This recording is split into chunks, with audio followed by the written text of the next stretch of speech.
Hello everyone, welcome to JK civil services. तो यहाँ पे एक इम्पॉर्टेंट आर्टिकल हम डिस्कस कर रहे हैं इलेक्ट्रॉनिक सिगरेट्स के बारे में। तो इसको जनरली ई सिगरेट्स भी बोला जाता है। आपको पता है कि ई सिगरेट जो है इसको बैन करने के लिए हमने 2019 में एक लॉ लाया था और उससे हमने प्रोहिबिशन लगाई थी ई सिगरेट्स के ऊपर। और वो प्रोहिबिशन किस हिसाब से लगाई गई थी हम ये बोलेंगे कि इसकी मैन्युफैक्चरिंग पे, इसकी डिस्ट्रीब्यूशन पे, इसकी स्टोरेज पे, इसकी एडवर्टाइजमेंट पे, मतलब पूरे तरीके से जो है उसके ऊपर बैन लगाया गया था। तो अब वही चीज़, अब एक्ट तो लाया, अब वो ग्राउंड पे भी वैसा ही एक इम्प्लीमेंट होना चाहिए, क्योंकि एक्ट कोई भी हमारा पेपर्स में नहीं होना चाहिए। एक्ट वही होगा जो पेपर्स में तो है ही है, बट वो रियलिटी में भी एग्जिस्ट करे। तो अब वही चीज़ है, यहाँ पे यंग जनरेशन अभी भी इनका जो है वो यूज़ कर रही है। अब सेंट्रल गवर्नमेंट ने स्टेट गवर्नमेंट को यही चीज़ बोली है कि हमें जो है इस एक्ट को सही तरीके से ग्राउंड लेवल पे भी जो है वो इम्प्लीमेंट करना चाहिए। तो उसी के बारे में अब हम डिटेल में देख लेते हैं, थोड़ा इलेक्ट्रॉनिक सिगरेट्स के बारे में भी जानने की कोशिश करते हैं।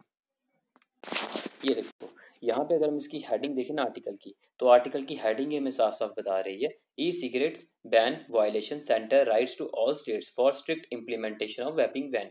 ठीक है, तो यहाँ पे अगर हम बात करें तो आपको मैंने क्या चीज़ बोली, मैंने यही बोला कि एक्ट हमने 2019 में लाया था, इनकी 2019 में एक्ट को लाया गया था, जिससे ये बोला गया था ई सिगरेट्स को पूरे तरीके से जो है वो बैन कर दिया जाएगा।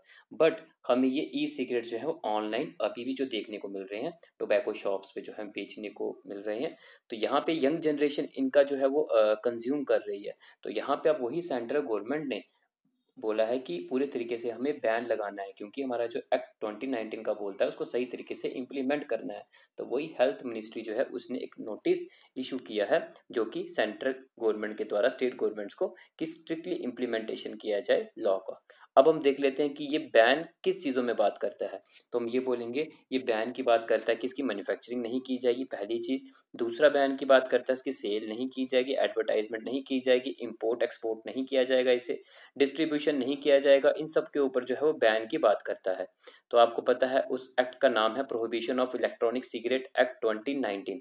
तो अगर हम बात करें, यहाँ पे इस एक्ट को इसलिए लाया गया था ताकि हमारी जो यंगर जनरेशन है उनको प्रोटेक्ट किया जा सके, ताकि उनको एडिक्शन इस चीज़ की ना हो। फिर हम बात करते हैं, थोड़ा सा जान लेते हैं ई सिगरेट्स के बारे में, जान लेते हैं ई सिगरेट्स है क्या।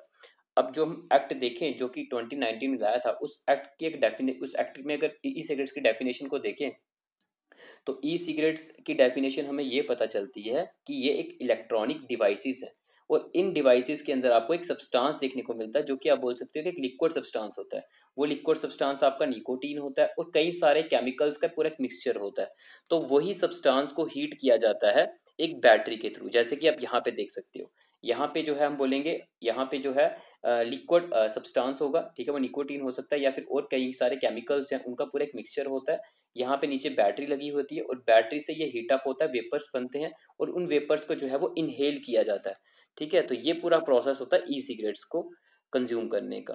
फिर हम बात करते हैं कि अब गवर्नमेंट ने ये भी बोला है कि पनिशमेंट लाई गई है, मतलब कि कोई अगर इसकी मैन्युफैक्चरिंग करता है, इंपोर्ट एक्सपोर्ट करता है, ट्रांसपोर्ट करता है, सेल करता है, इंक्लूडिंग ऑनलाइन सेल भी अगर करता है, और डिस्ट्रीब्यूशन करता है, एडवर्टाइजमेंट करता है, ठीक है, तो उसको जो है वो पनिशमेंट होगी। अगर फर्स्ट टाइम ऑफेंस किया जाएगा उस बंदे के द्वारा, तो उसको जेल होगी 1 साल की, या फिर फाइन होगा 1 लाख का, या फिर दोनों भी हो सकता है। फिर हम बात करें सेकंड टाइम अगर ऑफेंस किया जाता है रिपीट उसके द्वारा, तो 3 साल की जेल और फाइन, ठीक है, 5 लाख का उसको लगेगा। और साथ में हम बात करें अगर कोई इसकी स्टोरेज करता है, तो उसको जेल होगी 6 महीने की, और या फिर फाइन होगा उसे 50,000 का, या दोनों भी हो सकता है। ठीक है, तो ये था छोटा सा एक आर्टिकल जो कि आपके आने वाले एग्जाम के लिए इंपॉर्टेंट बन सकता है, और आपको आंसर राइटिंग में भी अच्छा खासा कंटेंट आप इसका यूज़ कर सकते हो। बाकी अगर वीडियो अच्छी लगी है तो लाइक कर दो, चैनल को सब्सक्राइब नहीं किया तो चैनल को सब्सक्राइब कर दो, एंड थैंक यू।